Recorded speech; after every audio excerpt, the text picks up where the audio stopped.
the true crime story of Charles Manson and the Manson family, also known as the Helter Skelter murders. I hope you find this story interesting, and if you do, please like. It's hard to speak of the late 1960s without mentioning the man who turned peace and love into terror and blood. Charles Manson, the self-proclaimed messiah who led a family of lost souls into madness, was born out of chaos and carried it everywhere he went. He came into the world on November 12, 1934, in Cincinnati, Ohio. His mother, Kathleen Maddox, was only 16, a runaway, an alcoholic, and, at times, a drifter. The father? Unknown. The child was first registered as No Name Maddox. There was a story that his mother once traded him for a pitcher of beer, and though some doubt it, the story fits the boy he became. Unwanted, unmoored, and angry at everything. By 13, Manson was already a criminal: car theft, burglary, armed robbery, drifting from reform school to jail like a man rehearsing for a life behind bars. Between 1947 and 1967, he spent more than half his life in institutions, learning the language of manipulation from pimps and convicts. In one prison, he met Alvin Creepy Karpis, an old gangster from the Ma Barker gang, who taught him how to play guitar. But Manson's true weapon wasn't music, it was persuasion. He devoured times how to win friends and influence people. Dabbled in Scientology, and twisted the words of the Bible until they served his own gospel of control. When he was released from prison on March 21st, 1967, he told the warden, "Please don't let me go. I can't cope with the outside world." But the world was waiting, and it was about to change him forever. The year was the summer of love, and San Francisco was overflowing with color, rebellion, and lost souls. Into that swirling chaos walked a short man with hypnotic eyes, a guitar, and a voice that promised meaning. His name was Charles Manson. He drifted into Haight-Ashbury and began collecting followers, mostly young women running from broken homes and searching for truth. He offered them love, music, LSD, and the illusion of purpose. By 1968, nearly 100 of them called him Charlie, Jesus, or God.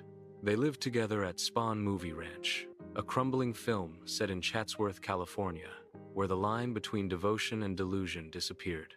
Manson ruled his family with drugs, sex, and psychological games. He dosed them with LSD, deprived them of sleep, and rewrote the Bible to fit his prophecy. He preached of a coming race war. Helter Skelter, he called it, after the Beatles song. To Manson, it meant the world's end. Black people would rise up and destroy the white establishment. And when the chaos ended, he and his followers would emerge from the desert to rule the ashes. Is greater than. Helter Skelter is coming down, he told them. Blackie kills Whitey, then Charlie takes over. And his followers believed every word. Damn, it began with blood. On July 25th, 1969, Manson sent one of his lieutenants, Bobby Beausoleil, to collect money from Gary Hinman, a mild-mannered musician. When Hinman refused, he was tortured for 2 days.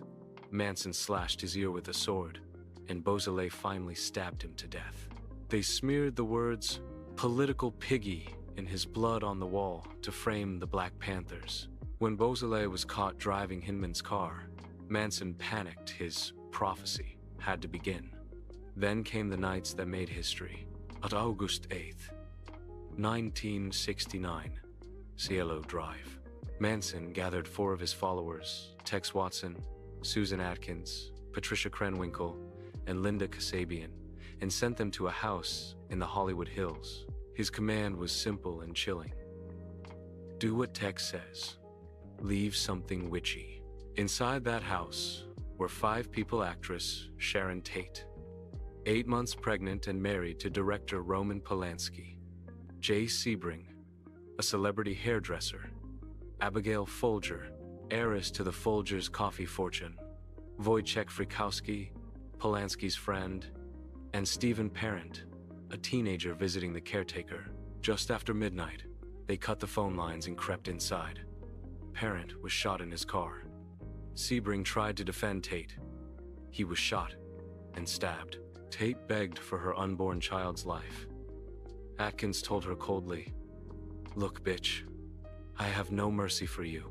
By the time it was over, 42 stab wounds had been counted. Tate's body was tied with a rope slung over a ceiling beam.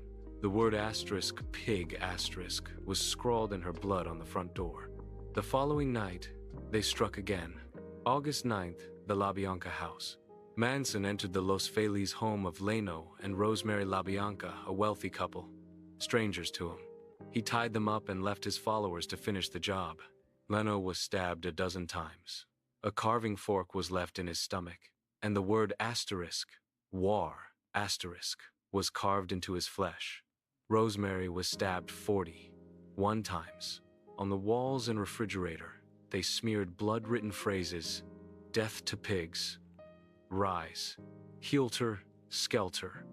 It was carnage masquerading as prophecy. But Manson's illusion of invincibility shattered quickly. A few days later, police raided Spawn Ranch for car theft and released the group on a technicality. They fled to Death Valley, where another arrest for arson finally put them in custody. In jail, Susan Atkins couldn't help boasting. She bragged to a cellmate, "We killed Sharon Tate. I tasted her blood."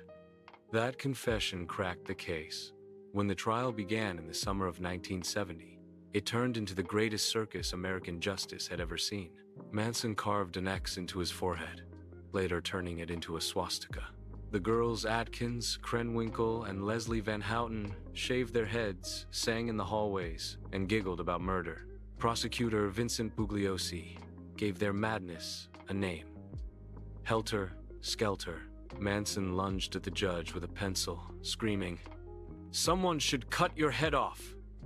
The spectacle gripped the world. The hippie dream turned nightmare. On March 29, 1971, Manson and his followers were found guilty of first-degree murder. They were sentenced to death.